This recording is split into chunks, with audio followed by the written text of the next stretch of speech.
Good morning, good afternoon, and good evening, everyone.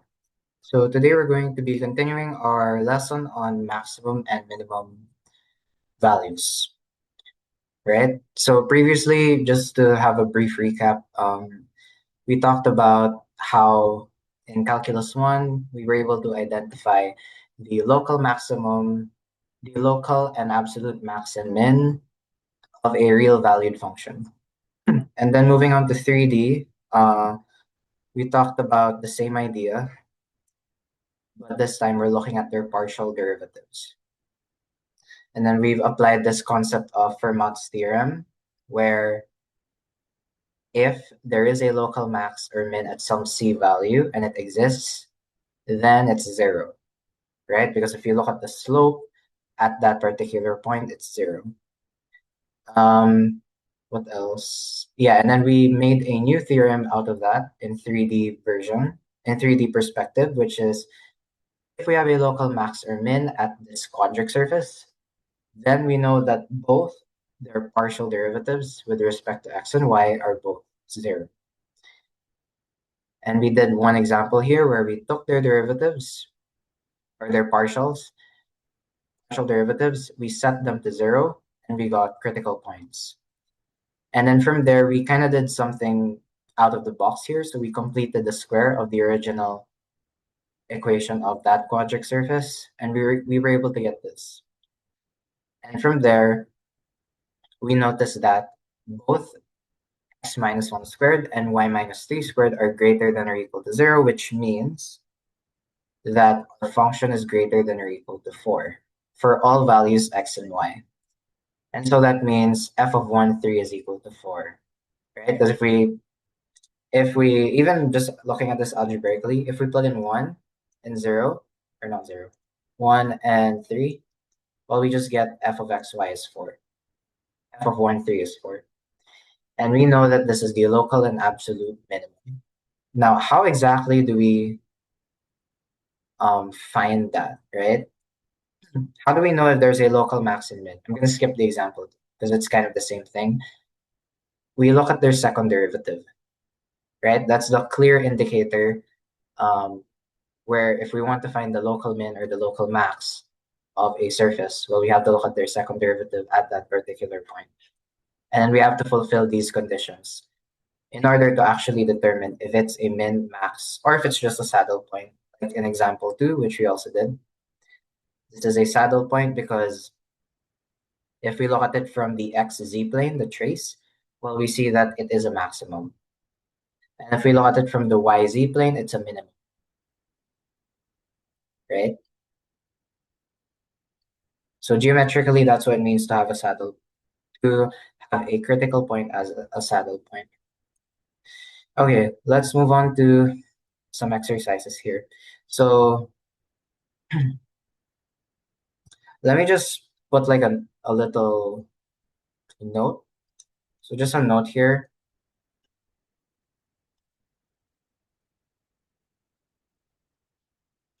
So let's say if d is 0, if the second derivative is 0, then basically the test gives no information. So just some little edge cases here, right? Because we talked about when it's greater than 0, when it's less than 0, or when it's positive or negative. What else? So yeah, if d is 0, then there's no information. It could be that point is a local min, a local max, or it could be just a saddle point, or it could be none. We don't know, right? Okay. Um, so to actually remember this formula, so that's just another important note that we have to look at. Because we have this complex looking formula. I thought I was going to write it in my cheat sheet for when the exam comes. But to remember this formula,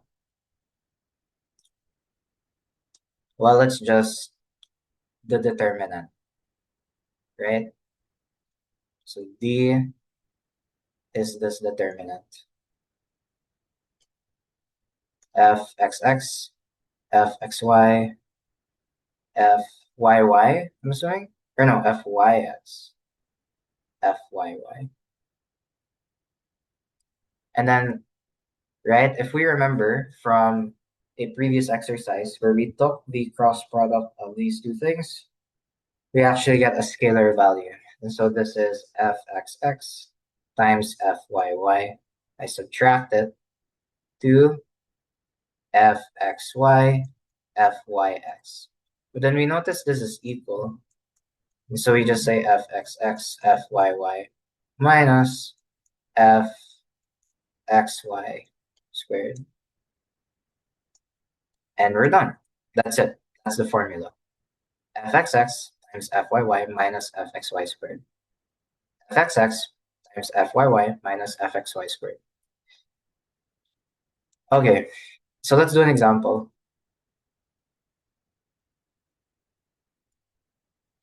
I'm guessing we're finding the, okay, we're finding the local minimum and maximum.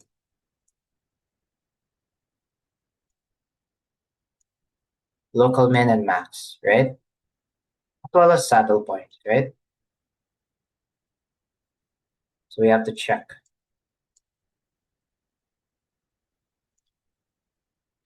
And so what's our given quadratic surface? What's actually given here? So it's f of xy equals x to the fourth plus y to the fourth minus 4xy plus 1. Okay? And from here, we first find the partial derivatives. Right? That's the first thing we want to do. So just a headline here. We want to find the critical points. And we do that by taking their partial derivatives and setting them to 0. So f sub x is 4x cubed minus y to the fourth is 0. Well, this is minus 4y. And we're done. Right? And then we find f sub y. So this is 4y cubed minus 4. My x here is a constant, so minus 4x. Yeah. And then let's check. Do these partial derivatives exist everywhere? Meaning, is it continuous? Well, yes. Right? Now let's check. When do they become 0? Right? So we set them to 0. We can actually divide everything by 4, funny enough. This is a 0. That's not C. And, oh, we get this thing. Okay. So now we actually have a system here. We have a system of equations. So we want to kind of plug in one of them to the other. Right? So here we can say, okay, x cubed is equal to y. And so this is x to the 6 minus x is equal to 0. Right? And so what else can we say? Or no, not x to the 6, x to the 9th. My bad. We can factor out an x to the 8th minus 1. And then we can say here,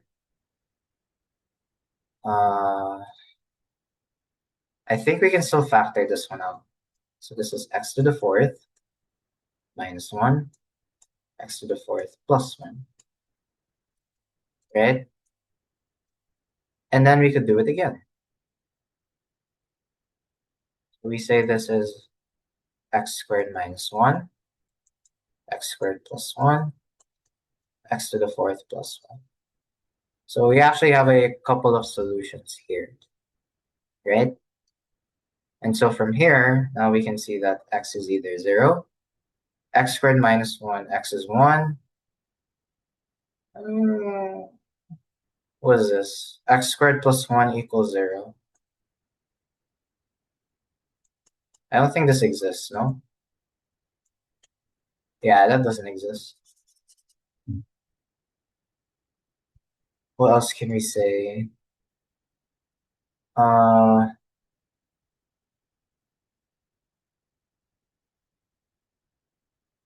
so x could be a 0. X could be a 1. Can x be a negative 1? Right?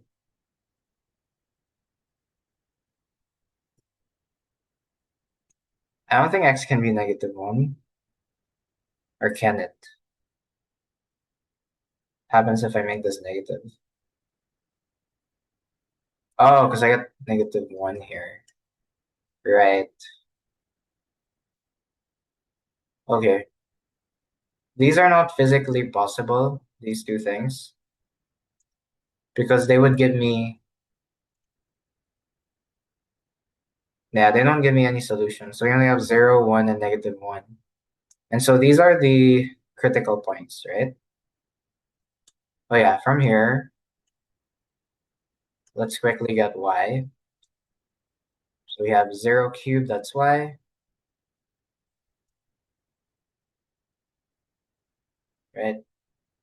1 cubed, that's y equals 1. Negative 1 cubed, that's y equals negative 1. So we actually have the same points here. And so our critical points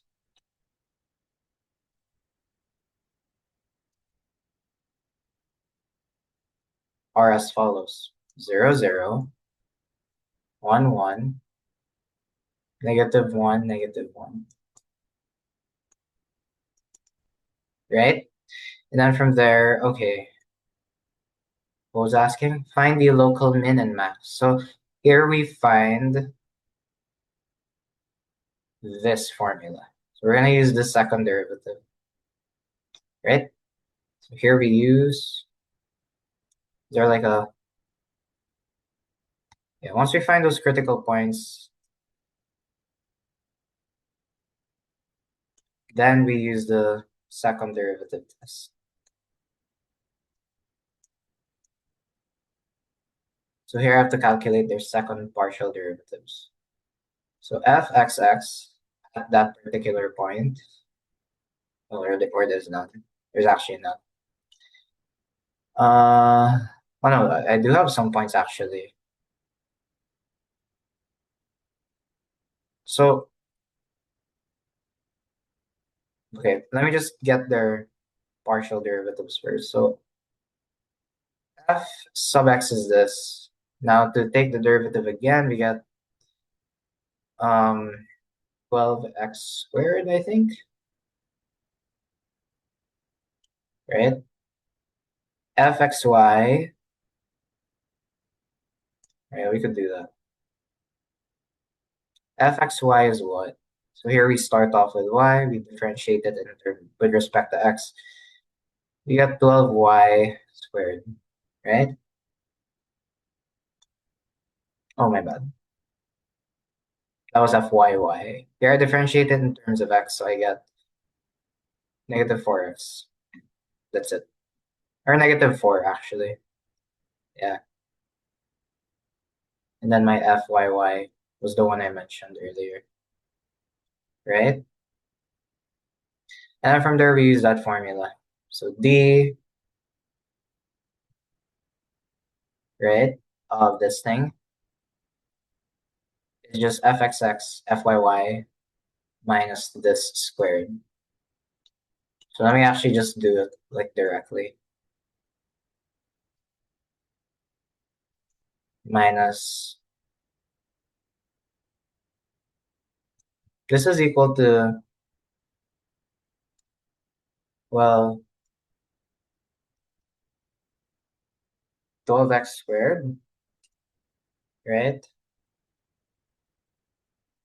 12y squared minus uh, negative 4 squared.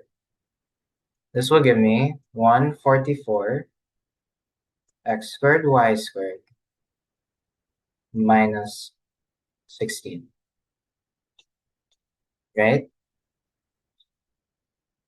And then from there, we just plug in everything. So we say, okay, d of 0, 0 is negative 16, which is less than 0. So if it's less than 0, what are conditions? It's a saddle point. So this is a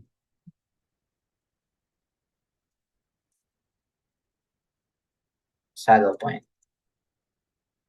If we try 1, 1, we get 144 minus 16, which is 128, which is greater than 0. What else do we know about the point? So if it's greater than, now we check. Is our f(x)(x) greater than 0? Or is it less than, right? So my f(x)(x), oh, I have this. So now I look at my f(x)(x), specifically at this point, and I see 12, which is again greater than 0. And so from there, we know they're both greater than 0, which means it's a local minimum, right?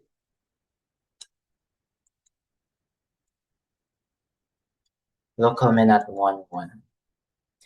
Then lastly, if we do it again, here we get -1 and -1.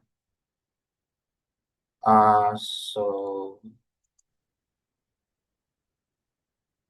well, if I plug it in, I would just get the same thing, right? It's still 128. Then if I look at my f(x)(x),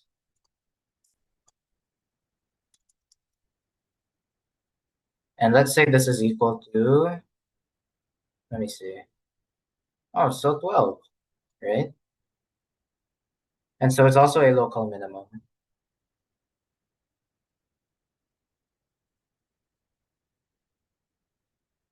at -1, -1, right? I guess we can end with, let's end this for now for this example. We can end with share. Oh, I want to have my decimals. Let's do that. I'm gonna share my decimals and just check the graph if we actually got it. We're going to look at the graph of this surface just to end it off. Okay, 3D. Okay, and I should be able to share this. And then we're gonna check if those are local minimums and maximums and saddle points. So we had z equals x to the fourth plus y to the fourth minus 4xy plus 1. Oh, it looks like a teeth. Looks like a teeth. Let's see what those points are. Can we label points? I'm actually curious. How do we do this? 1, 1, 1. Where's that? I don't see it. 1, 1, -5. Can't see which point that is. Oh, it's there. Okay. So I think the first one was 0, 0 by the origin, right? And so if I make all of them 0, 0, I just need to use this graph. So I get 0, 0, 1, and there you are. That 0, 0, 1 is apparently a saddle point, right? Because if we look at it from this perspective, oh, I can't see. That's funny.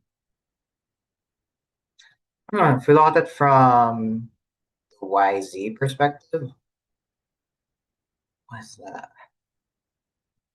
To me, that looks like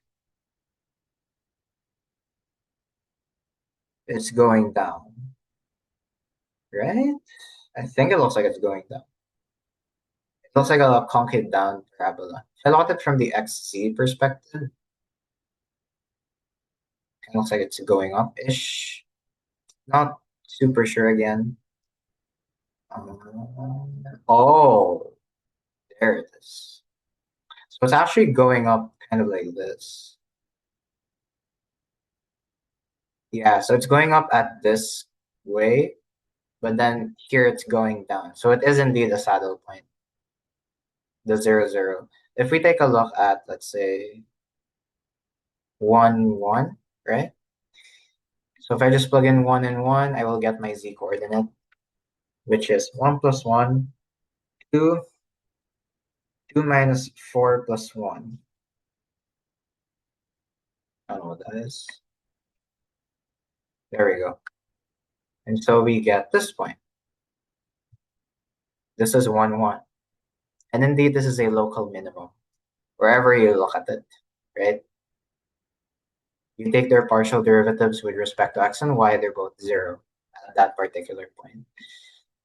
And then you see, okay, -1, -1.